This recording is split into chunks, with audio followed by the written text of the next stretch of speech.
Hello, and welcome to the South Coast Artists Index, where artists, performers, and writers, as well as curators, directors, and supporters, anyone with ties to the creative community, drops by to introduce themselves to you. We'll talk about their beginnings, their vision, their passion, and so much more. The South Coast Artist Index podcast is brought to you in part by Heavenly Spirits, who invites you to celebrate the art of life and creative communities everywhere. Learn more at heavenlyspirits.com. Hi, this is Ron Fortier with another episode of the In Focus podcast, brought to you by the South Coast Artists Index. And we have I think this is so far until Thursday. That's another story. He's the furthest away guest that we've had from the sunny shores of Fitchburg.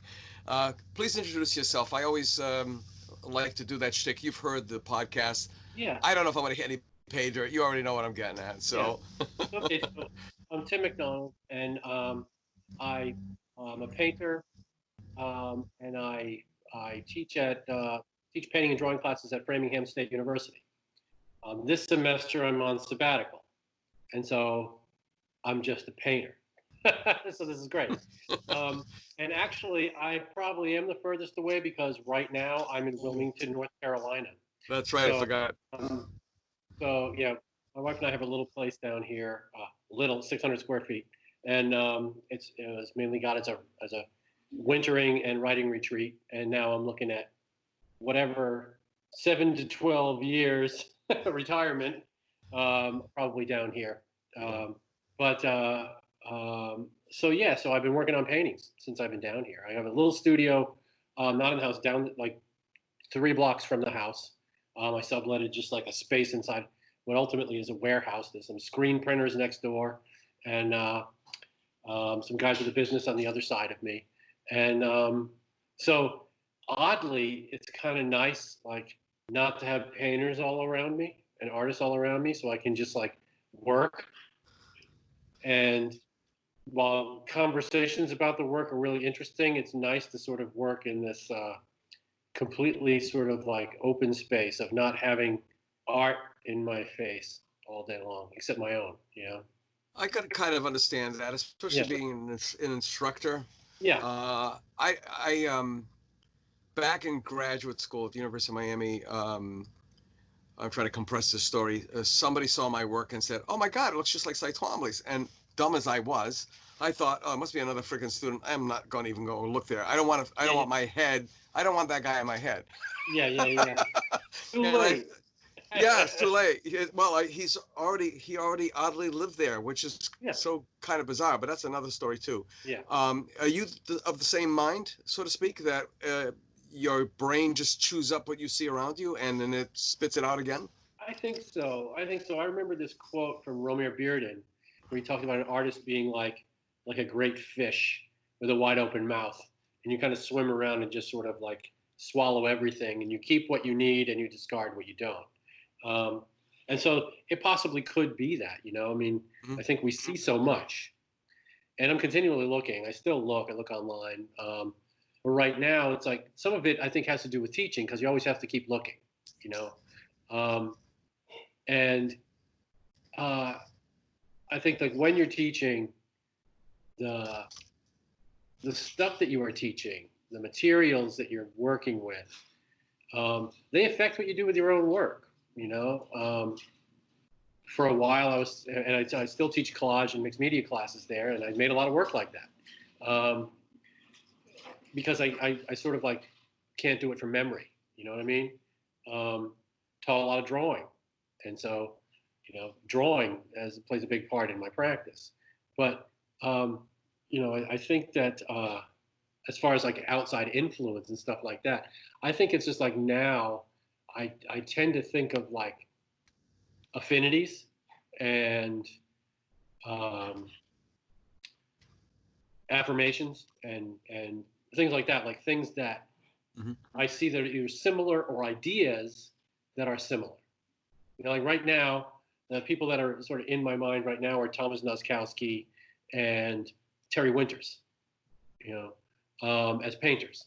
But I also am thinking about the tantric paintings of Rajasthan. I don't know if you're familiar with those, but they're these little gouaches on paper. Stuff. Yeah, they're absolutely, they're gorgeous. They're like little jewels. Beautiful, they're just beautiful abstract paintings, but they have another purpose. Mm-hmm. And that's the way I've been thinking about work. Laskowski is kind of like translating experience into painting, not translating the experience as a painting so that people can understand the experience, but translating the experience into painting. Like, what is it? How does it manifest in process and material? It doesn't illustrate it. It doesn't make a picture for somebody, so to speak, of what that experience is, but it's more like an ambient kind of thing. Yeah, no, I understand completely, and I'm thinking, when you've been painting, have you ever, you're doing a piece, and then all of a sudden, left field, right field, wherever it came from, out of the blue, bang, you're hit with this incredible revelation, and you say, oh, what the hell, I'm going to go with it, which is nowhere even near what your original tracking was, your original intent on the piece, and then you do it, and you look back and you go, where the hell did that come from? And now you're like, I want to see the next one. Where's that one going to go? Where's that one going to go? And I'm thinking, like, when I came down here, the only parameters I had for myself was I was going to use a diamond format, and they were all going to be 2x2. That's mainly because I'm going to need to ship them back to Massachusetts when I'm done. Yeah. Because I do have some 4x4 foot canvases back in my place in Fitchburg. Yeah. But it's just untenable just to bring them here, but then also to get them back. So I've been here 8 weeks. I've made 8 paintings. I've just been like working. I go to the studio. You're slow. Yeah. I go to the studio every day. And the thing about it is, it's like been a while since I've just, and I think this is like not having other people around.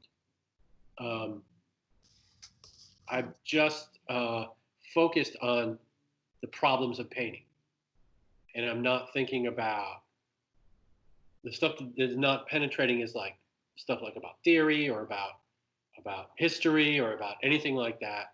It's just like, there's a lake in the middle of Wilmington, Greenfield Lake, and I walk there either with my dog or myself, usually with the dog and a pair of binoculars, and I walk around, probably 3 or 4 times a week, sometimes more. Tremendous amount of bird life here. Everything from like black-crowned night herons, great blue herons, to little things like orchard orioles. There's alligators in the lake too. They're just waking up. And my wife and I took a paddle there yesterday in our kayaks, right? And we saw like basically a dozen alligators, in this, and I walk around there every day, and it's like, when I'm experiencing that kind of stuff and sort of sharing place with these other animal consciousnesses, that's the stuff that I'm sort of like trying to translate into painting, not like things about how do you make a painting, composition, blah, blah, blah, blah, blah, all that other stuff. It's just like, how do I make a painting that relates to maybe these ideas about, not even ideas, experiences about being in that kind of like deep time, experiencing like what I've been calling ancient Cape Fear, because we're in the Cape Fear watershed. So I think about all of these ideas or notions, or whatever you want to call them. Yeah. That direct experience, it's visual, it's auditory, it's tactile, it's all those things, but it's also in time. And so I think about that like it's the present, but these things have always been going on with this other kinds of life, and they'll continue to go on, unless of course we hit that mass extinction, which everybody's talking about. So who knows what's going to happen with that, But the ideas that come to me are much more poetic than maybe painting wise or artistic wise. They come like I had this thought the other day, was like, this wren was singing, this Carolina wren was singing, standing on a branch. He's only about this big, 3 or 4 inches long. Yeah. Singing like he's got a Marshall Stacks. Yeah. And my thought was like, that wren knows the origins of the universe, or of the world that we begin in that wren consciousness, and that's what's coming up, Or he's got to find a partner really quick. Yeah, that's all. Yes, that's all part of that other thinking, you know? And so I know it sounds a little bit woo-woo and stuff like that, but I don't think Yeah. of it. That's like, it's not like super spiritual, and it's not magical or mysterious. It's just like the depth of the reality of it for me. Well, what is, Concrete. It's concrete yeah, reality. we labeled those things, mysterious, supernatural, spiritual, but I had an instructor at SMU, Southeastern Massachusetts University, now University of Massachusetts Dartmouth, Herb Cummings, Yeah. and he always used to say, one man's asparagus is another man's broccoli. Yeah. And he was a very Zen guy. Yeah. A whole other story about his war experiences that sort of, he was a Quaker that Yeah. became a Wow. Buddhist, Yeah. or practiced some Mhm. of the tenets of it. But before we get into your background, I'm going to go back to the first time I think I quote unquote met you through your work. Yeah. And my reaction to your work was, son of a bitch. Whoa, this guy has either crawled into my head Yeah. or I've crawled into his head. And I got to talk to this guy because there are painters. There's a friend of mine, Robert Brodesky, who he says I'm one of the few people that can look at his work and know exactly what he's thinking, Yeah. which is kind of, I don't know, if there's a label, creepy or really Yeah. cool. There are these little experiments that you've made that are very, very similar in nature to the experimentations that I've done. Hmm. And so we're going to get to that. The second thing is, this is the first time I've actually seen your face, because Yeah. I have looked high and low for an image of you, and it's like Mr. Mysterium. I mean, Yeah. you don't exist. I mean, if Google Yeah. can't find you, for God's sakes, Yeah. I mean, you there's know. very few pictures of me out on the internet or anything like that. Yeah. We took a few pictures at when David Baggerly, who's Yes. a dear friend of mine, Yeah. um, and actually he's someone who can look at my work and get a grasp of it too. And Yeah. and hanging out and having conversations with him, he's had some influence on me. I've been bringing a lot of color Yeah. into my work down here, which was starting to come in with some gouaches and watercolors that I was doing like over the winter Yeah. and trying to get some momentum going before I came down here. But I had two shows with him. The first one, did you see our show At at Hatch, at Hatch? S&G. Yeah, Yeah, S&G. I didn't get I had a gallbladder Oh yeah, blow up on right. me. That's right. So that work that I showed Yeah. there was quite different. It was older. It was from a few years Yeah. back.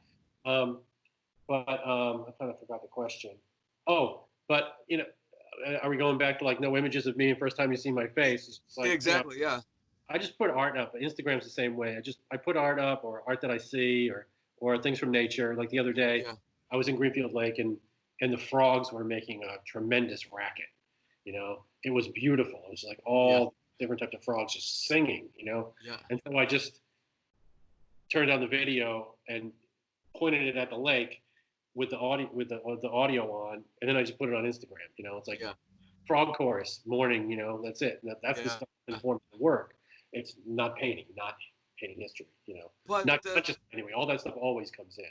but it's all valid. It's all part of the influx of things that, I mean, when you said that, I flashed right back to University of Miami. We lived off of Ludlam Road, Southwest 44th Street. We were on the edge at that time of the Everglades. Yeah. And being Yankees and like air conditioning, that's for rich people. We could tough this out. Plus it was expensive on a student Yeah. budget. So we'd have the windows open at night, and all you could hear was need. I mean, they'd be like, after a while, like, shut up. Yeah. But so much for communing with nature. Um, so going. In fact, I just did a podcast with David yesterday. That one was really good. That's his second podcast. But as I tell everybody, this is not a one and done, by the way, Tim. Yeah. I always want to go back and read. There's so much. I mean, we're not Yeah. just pages in a book. We are books. Yeah. And David launched the first of a topical series called The Van Gogh Boat. Yeah. Okay. And where an artist can just pretty much talk about and focus on their struggle to get exposure, to get noticed, to get Mhm. paid, that kind of thing. So let's go back to your background. Okay. When were you bit by the bug? When the whole 9 yards. You come up from your first set of crayons, the schools you Yeah, went to. I think it was I always drew. I always drew, um, and a memory that I have is, I was born in Amesbury, Mass. But when I was 5, we moved to Warwick, Rhode Island, a suburb of Providence. And but we would go back to visit my grandmother and sometimes stay over. Mhm. Being New Englanders, a 2-hour drive is definitely an overnight trip. Bring a lunch. Yeah. So what I remember is, so my grandmother used to save. I mean, my grandparents were products of the Depression. So everything from like squeezing the little chips of soap together, even when you can still buy a bar of soap. She did all that stuff. Yeah. She would save shirt cardboards to come inside shirts. So my grandpa Exactly. Yeah. You new got it with shirts. the laundry or new shirt. Yeah, Yeah. she would give them to us with pencils and stuff like that to draw on, and that's what I remember. Drawing on those things, and then just like seeing the Sunday Funnies. I always started with cartoons and copying the cartoons, and then moving on from that. And then when I got interested in sports, I used to draw sports figures and all those kinds of things. I never really thought about it. We had art classes in school, but they weren't there to like encourage you to become an artist. It was just part of the rounded education. I think it was considered much more part of the curriculum than the way they treat it now. Hmm. In many cases, they don't treat it at all. But I drew through high school, and while I had an intense, once I became like 15 years old, like an intense affinity to music and stuff like that, I think I never had the patience um, to learn an instrument. It was kind of like if I couldn't do it right away, I decided I didn't want to do it, or I wasn't, but I could always listen. But anyway, that's another story. But I think like even like drawing pictures, musicians always talk about they picked up the guitar and started playing songs so that they could meet girls. Hmm. For me, it was kind of like I thought if I could impress somebody with drawing, then maybe they might like me. But nobody was really that impressed. Yes. It's But I funny kept, because yeah, I when kept you doing, go back to your early beginnings, yeah, I don't know about you, but I'm looking back and I'm saying there's nothing here that yeah, would indicate what I am now, yeah, like visually, yeah. anything. I would say though, when I really started to realize that it was just like something like expressing myself or having an idea and making an image, um, it probably started when I started when I started realizing that. Probably when I started, using drugs in the middle of high school, and also seeing other things. I would see like the post because I'm 59 years old, so I entered high school in 1974. So it's not that far off from No, it's only 3 years away from me. Yeah. psychedelic era, Yeah. and so I would see like images and magazines, music magazines, stuff like that, of the posters that came from that Yeah. time. Peter Max. Yeah, but even like the concert posters, like Mouse and Hmm. Kelly, and Yeah. all that. Fritz the Cat. Yeah, yeah. But even beyond that, like the prog rock bands had like Roger Dean who did the Yes album covers and all that kind of stuff. The Pink Floyd. It was actually more like graphic design, although it was like drawings, and it was much more comic-like. Um, God, I can't believe his name. Art Crumb, people like that. Yeah. Okay. You know, Because as you're talking, I'm going, oh crap, and yeah. yeah, same. And so, I did a lot of pen and ink Yeah. drawing, stuff like that. I was Yeah. really like more of an illustrator. Yeah. And when I went to college at the University of Rhode Island, I had no idea what I wanted to do. I had no idea what I wanted to do. It was just like I applied to college because everybody was applying to college. Me too. And so I went, and I was basically, oddly, it was just like, I liked to write a little bit. So I was just like, what's writing, like journalism? I had no guidance at all, like through high school, and my folks didn't really. It wasn't, it's not their fault. It was just like, Yeah. I think like my lack of drive and or whatever, you know, they just said you go to college, you know. Yeah. Yeah. Um, I wasn't a good undergrad, but I took art classes. I found that I could take art classes. I was like, oh, that's a thing, because Yeah. I couldn't do them in high school because I was in the college prep program, I was considered a smart kid. I was in the college prep program, and taking art classes wasn't part of that. Those were electives. Those were like, and the way our school viewed them, it was a place to put most of the kids who were like vocational, or the other ones that were either going to drop out or whatever, didn't fit in somewhere else. Yeah. Little did they know that even though I was in those classes, I didn't feel like I fit in anywhere, and maybe I should have been over there, But I didn't know that either, because I didn't know that that was an option, really. And then when I found that it was an option in college, I took a drawing class. It was odd and strange to me, just to see all this stuff, and some kids with some real skills, And I struggled a little bit. But I was okay, And I really didn't get the bug. I spent more time cultivating an artistic persona, Yeah. and laying the groundwork for future addictions than Yeah. and going to shows, going to hear music and stuff like that. Because by then it was like the beginning of the punk period, and Yeah. so everybody was in a band, everybody was in, just go to Yeah. shows, and so that's what I was doing. It was terrible undergraduate, But I got out of school. I managed to survive. It took me 5 years. I got out of there, and with really, I want to say that, I hate to say this, but when some people say your art degree is useless, well, my undergraduate art degree was pretty useless, and that wasn't anything about them. That was all on me. I just did not participate in the way that I could have. But I can fast forward. I lived in several places around Rhode Island, Newport, Providence, whatever, continuing to go to see music, hear music. I was sort of like had a connection to all the scenes in some, whether peripheral way or very direct way.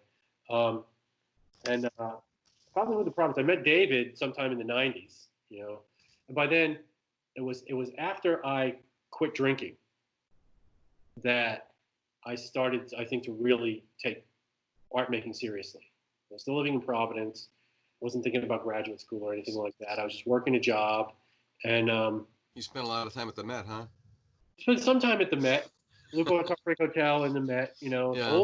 Old, back on the other, in the Yeah. oldest location. Yeah. Yeah. That's. And then after that, at the Met, and then after that, it was the Rocket or Club Babyhead. Saw Nirvana there. That was amazing. But I think it was after I quit drinking, that I began taking it seriously, because I looked back and I said, "Oh, I've been making the same painting for the last 10 years." It was sort of like Arrested Development. I saw it that way. I understood it as Arrested Development. So, sort of staying in the same place. And so, and then from there, I just sort of did it. But it was like,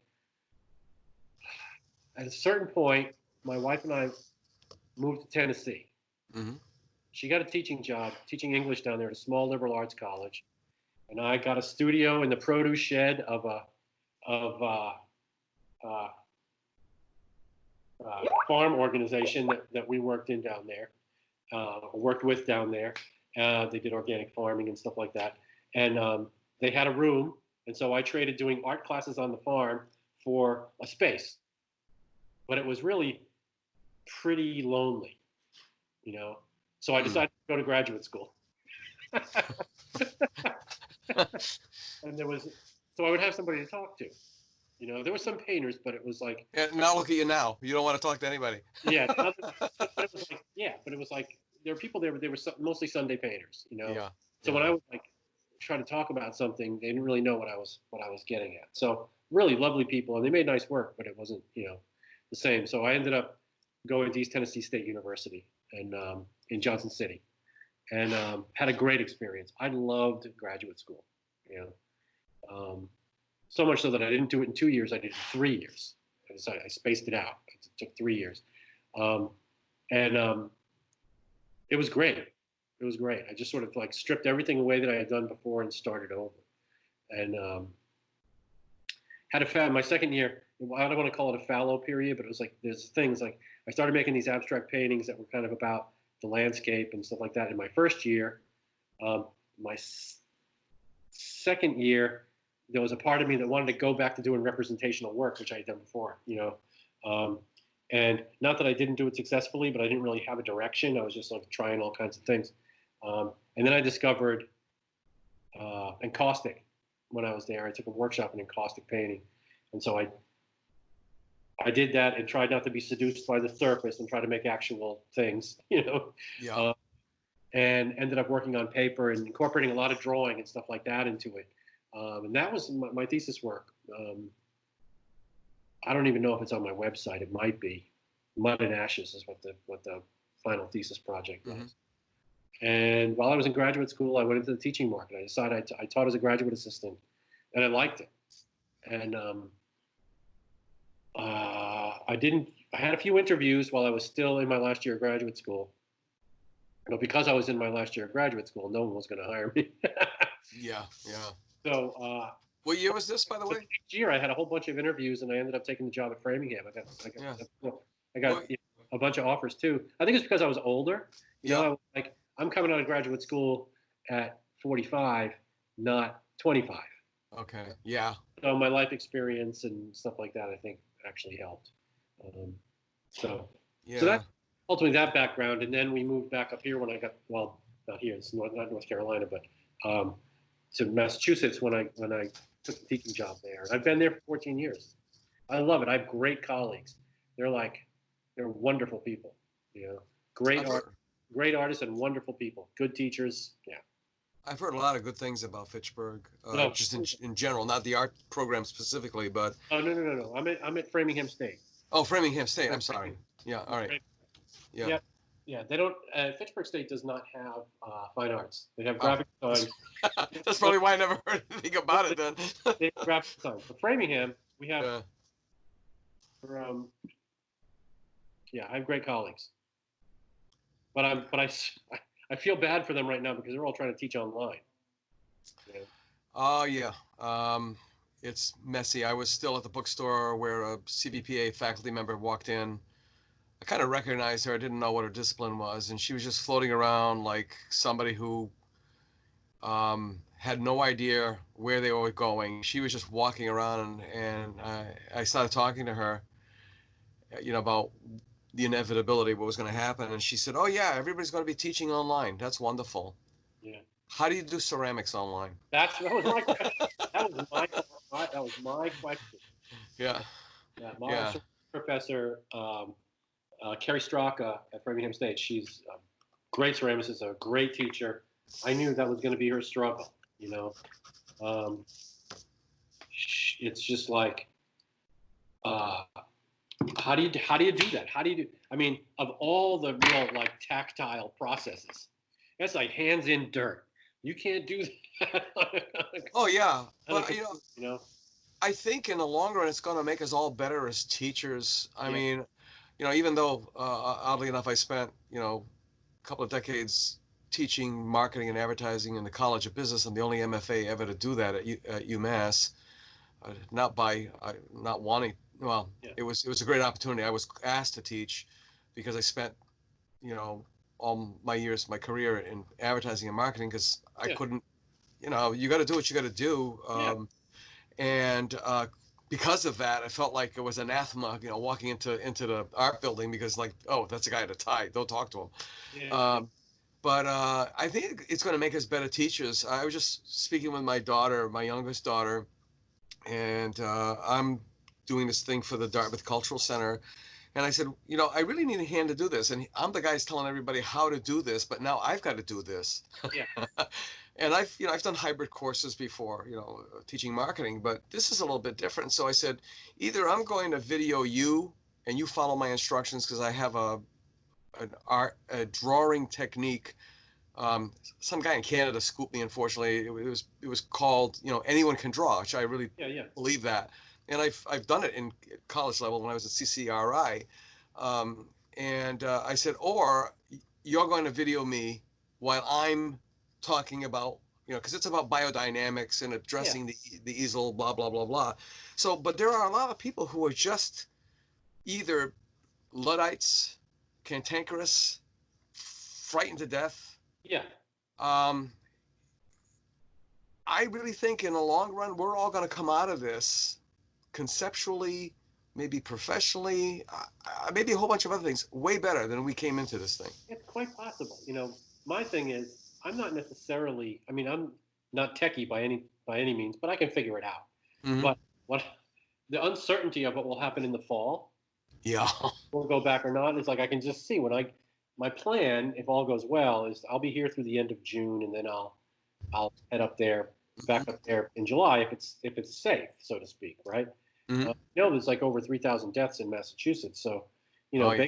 Baker might not be opening the state up at any time soon, but um, but my plan, and that's when I got to start preparing for my classes, like really intensely, like right away, because I may have to do two versions. What's the live version and what's the online version? You know?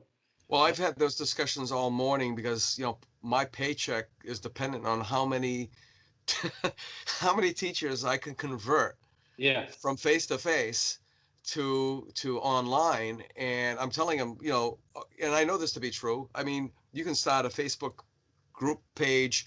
You can, I mean, there's so many different ways of doing it. There's no one way. But Yeah. stop and think about Bob Ross, who has entertained and educated people for Yeah. 30 something years. Well, he demystified it.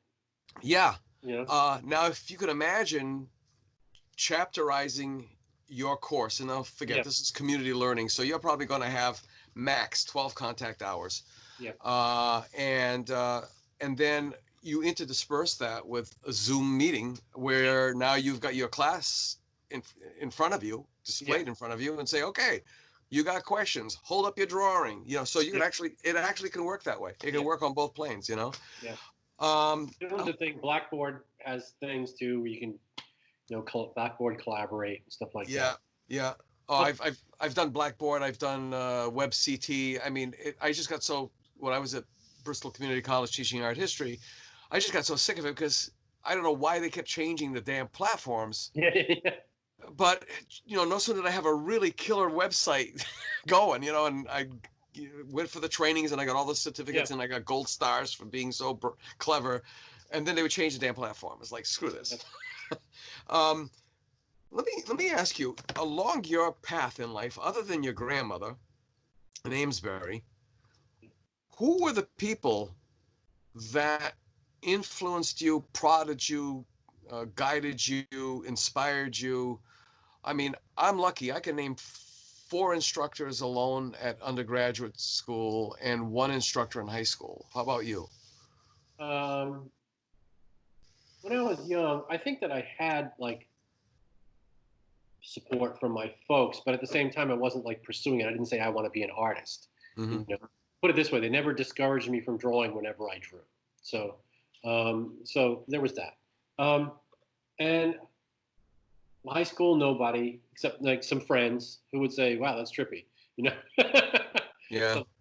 So, and then undergrad, I had a photography teacher named Bart Parker, who I learned an awful lot from. Let me back up a little bit. So when I was in high school, I had an English teacher, Ms. Petrella, who sort of recognized something a little bit different about me. I was a clown in class. I used to like mess around and blah, blah, blah, but she knew that I wasn't an idiot, you know? And so, it was right around that year that I had, I really started smoking a lot of weed. And so, and my grades fell off, I just wasn't doing the work, And so, and I was much more interested in doing these other things than doing school. I was bored, basically. And so, I didn't care about The Secret Life of Walter Mitty, But what she did was she gave me a copy of Lawrence Ferlinghetti's A Coney Island of the Mind. And bam, it was like, wow, here's somebody who gets me, right? And there was one class where she let me bring in a bunch of records and play music in the class. Things that I found that I thought would be like poetically relevant, well, not necessarily relevant, but had a certain amount of something. Yeah. That I found interesting, and so I brought in Bob Dylan's "Blood on the Tracks," And there was a band from New York, kind of a folk band. Do you remember a band called Aztec Two Step? Yes, yes, yeah. Yeah. So their first album that had the song "The Persecution and Restoration of Dean Moriarty" on it, and I played that, and I played songs from Blood on the Tracks, and I played songs from Highway 61 Revisited, and it was like I had my moment in high school there, with that teacher, and so she showed me that she got me, and so she began to approach me differently, Mm-hmm. And not as someone who was trouble, but someone that just saw things not like the way everybody else did. Oh, somebody who didn't fit. Yeah, somebody that didn't fit. Yeah. And so even though I had played basketball and I was sort of like a suburbs kid, just like whatever, I was just like in my interior life, I think was much different in what I was interested in. And so so that was great. Undergrad, because I wasn't paying so much attention, again, it was like English teachers that they opened my eyes to forms of literature. I had an English teacher that introduced me to the music of Philip Glass. Mm-hmm. He said, you should go to and actually the Philip Glass Ensemble performed at URI while I was there. And he said, you should go to that performance tonight. And it was free. And I went, and I was like, what is this? It's like, and so these are that like broadened my experience. And because of that, remember back in the day with no internet, you had to look for shit. Oh yeah. Yeah. Yeah. There was sort of an engagement, Yeah. It was a little bit different, Yeah. So if I was curious, I had to find it. And I found out about him, and because of him, I found out about Richard Serra, and I found out about this. I found out about other composers, and that's how I found out about Philip Guston. My teachers were showing me this stuff, Yeah. I had a couple of some of the painters were like second generation Abex painters, or they were geometric abstractionists and stuff like that, and it was just not where my head was at the time, and I didn't understand that, and they didn't understand me, and so, plus I had this sort of like rebellious streak that I wasn't going to listen to anything they said. I had a drawing. My first drawing teacher was a sculptor named Richard Calabro, and he was sort of delightfully goofy, and so he was great. I just liked him, But yeah, Bart Parker, Richard Calabro, some English teachers, Jules Siegel. He's the one who gave me Philip Glass. A few others, but really, it really wasn't until I got to graduate school, many years later, and really started looking, I think David, when I met him in the '90s, he was a good influence on me, just conversation wise, and to see somebody as engaged with practice as he was, Mm-hmm. But once I got to graduate school, I had a professor named Mira Gerard, who was really great. She's the chair of the art department down at East Tennessee State right now. She's now the dean of the schools of art and music. Anita DeAngelis, she was great, and also Catherine Murray, who taught sculpture. She's retired now. They were just like really great influences. And then, while I was there at East Tennessee State, Mel Chin was there as an artist in residence, a conceptual artist. Mm-hmm. And graduate students and undergrads got to work with him on a project. We built a giant sculpture, we built a WMD. Really? Yes. It was right Weapon of mass destruction? Yeah, it was a warehouse of mass distribution. Ah, okay. but it was in the shape of a peacekeeper missile. Yeah. All the specs were there, same size, but we made it out of plywood and all these donated materials, and it was amazing. If you look up Mel Chin WMD online, you'll be able to see it. It won some prizes at the Orange Fair down in Houston. It got used by Food Not Bombs and some other people. So the idea was we tried to use it in East Tennessee, in Appalachia, to distribute like literacy materials and stuff about citizenship because of the migrant community there that worked on farms. There's a lot of poverty there too. Appalachia is still in many ways Appalachia. And so, the winter clothes and stuff like that, you park it at a church and people can come and get stuff. But, it was a very cool project, So those were big influences. And then after that, it's just like, oh, I need to back up a little bit. Yeah. So, sorry, I'm like yakking away here. No, it's fine. This is a thing I can't forget, because I was not a very good undergraduate, and I didn't pay that much attention in art history, I knew that there were huge gaps in what I knew or what I thought I knew. And so once I stopped drinking and started taking myself seriously as an artist to a certain extent, I used to camp out on Saturday mornings. My Saturday morning ritual was to go to the Providence Public Library with a thermos of coffee and go to the stacks of the art books and just look at stuff. Read with a notebook, write notes. And that sort of started this thing for me. It's like, I have tons of these kinds of things. It's all, when I'm painting, I'm writing. When I'm reading, I'm writing. It's not going, it's mostly just notes. All my sketchbooks are mostly writing. There's a little bit of drawing, but they're mostly writing. Yeah. And connections that I make between one thing and another, something I read, something I see, some mark I make. Oh, this is this and this, and that's where I make the connections. And I think that goes back to that time I spent in the library. Yeah. So that was a huge influence on me, connecting with art history. Well, I self-taught a lot of it. I had some of it was just like a refresher. Oh yeah, that's what that is. So. Yeah, that makes a big difference, because when you just said that, I just flashed on Evan Firestone, Dr. Evan Firestone, who was my art history instructor at SMU. I had taken, the prerequisite ancient and medieval, and then Renaissance, the modern, and but with him, I took an ass beating every time I walked into his classroom. Yeah.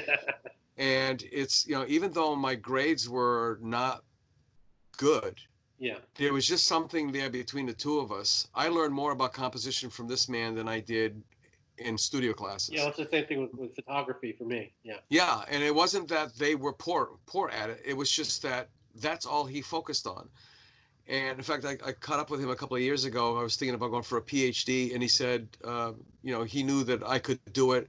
And predicated on a story I got to get back to, but he knows like a dozen Harvard PhDs and Yale PhDs who can't find a job. But I remember the last about 3 courses away from the end, because I took them as electives. He said, "Why do you keep coming back into my class?" I said, "Because I'm going to prove to you I can get an A in your class, and I don't want you to give me an A unless I prove to you I can get an A." And, truth be told, I was working like 40 hours back then, working at scooping ice cream and cooking and stuff like that. And art history was like one of those things you kind of had to learn, but you didn't really want to learn. Yeah. And with him, it was like Chinese water torture in a good way, where drip by drip, he was breaking into my skull. Yeah. And I will never forget him for that, And just another thing I want to ask you, it came out of your mouth, and then these references to music all the time. Yeah. When you said Marshall Stack, and tell me if I'm wrong. Okay, the first thought that came into my mind, Marshall Stack was Blue Cheer Out of Focus. Marshall Stack, I mean, we're talking those big ass, right? They were like 4x8 cases or something. Yeah, for me it was Jimi Hendrix. Okay. All right. So we are of the same mind when it comes down to that. When all is said and done, I mean, we talked about the instructors that influenced you, and especially you, I think, are probably one of the first full-time instructors that I've had, who's still currently teaching, out of the 30-something interviews that we've done.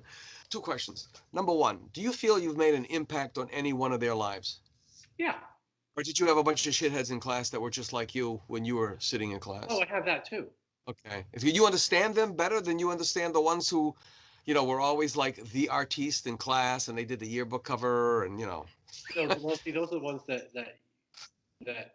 are never going to teach me anything, right, as an instructor, because they're trying to do what they think I want. Yeah. Whereas the other ones, it's always like the so-called poor student that you focus on all the time. Yeah. Yeah. They take all your attention. Some of them just don't want to. They don't want to be there. They don't want to learn. Right. Mm. Others, it's just like you got to find a way. But it's always like my point of view is I'm not teaching a group of people. I'm teaching a bunch of individuals. Mm-hmm. Right. And I just have to find a way to. How do I teach them? How do I teach this kid? How do I teach that kid? How do I teach this kid? Some it's similar, Some it's, I can teach you this one, this one, this one, this one with the same sort of thing. Another one, I have to find another way in. And oftentimes it comes from just trying to find out what they're interested in and having a conversation with them. Mm-hmm.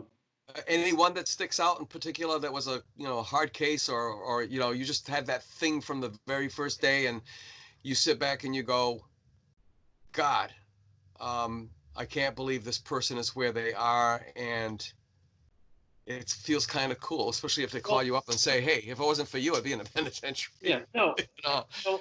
I don't think that way. Because, oddly, they're all really good kids, ultimately. Yeah. Like our kids at Framingham State, a lot of them come out of working class families. We don't have a lot of kids coming from privilege. Mm-hmm. The ones that do maybe have a sense of entitlement, and they just don't want to do the work, but they still want a good grade because they've always gotten their way, Mm-hmm. But Yeah. most of them are looking for you to teach them. When I have this one student. She was as a freshman, she was in my color and design class. It's the equivalent of 2D design, right? Mm-hmm. And she struggled a little at first, and then there's a couple of kids I can think about. She was very quiet, but boy, when we started doing collage stuff in that class, she found her material. Mm-hmm. She hadn't necessarily found her voice yet, but she found her material. And I watched over a period of 4 years this kid kind of blossom, where she started to find her material, not in any of the courses I was teaching, but when she took a printmaking class. Mm-hmm. And then she took collage with me and advanced drawing with me. And then she was in the senior seminar, and she had her senior show, and she had all that stuff. Like her upper levels were all in my classes. Mm-hmm. And her stuff was brilliant. It was really good. Now there's some of it that you could say is like, that's a little derivative of Lorna Simpson, or there's a young artist out there doing these collage things called Deborah Roberts. Those things are really interesting, But there's also an influence from Romeo Bearden. And it's like what she was able to do was take all these influences, things that she had seen and looked at, because we encourage them to just keep looking. Plus, you're an undergraduate. It's like how original you're going to be when you're 22 years old. Exactly. When you're just starting to absorb things. But she was able to find her story in her language with this collage stuff, and it was great. And it was really great. She had a fantastic senior show. Another kid, just like really shy. Again, he was in my color design class.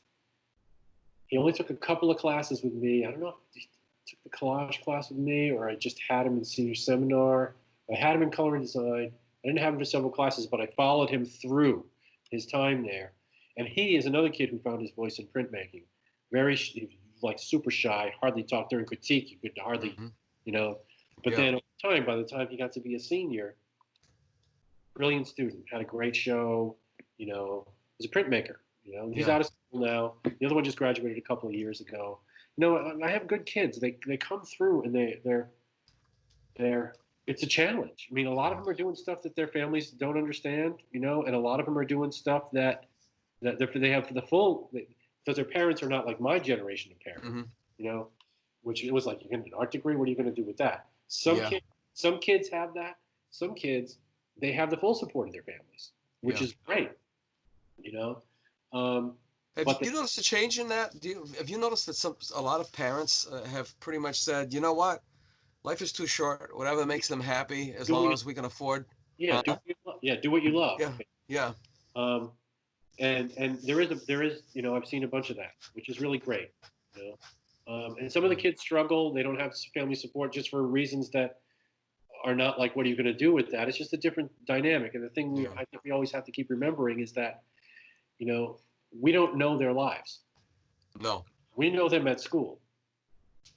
But more often they come to my office and I learn about their lives because they're struggling. They're trying to work, or they're a caregiver in their family, or whatever it might be, and so I try to take it all into consideration, and just like be as compassionate as I can and do what I can, Tim, we got to wrap this up, but I've got one more question for you to go out with. And it's kind of based on, the last question I asked you. When it's all said and done, what would you like to be remembered for? As a teacher, as an artist, as a person, whatever. What would you like to be remembered for?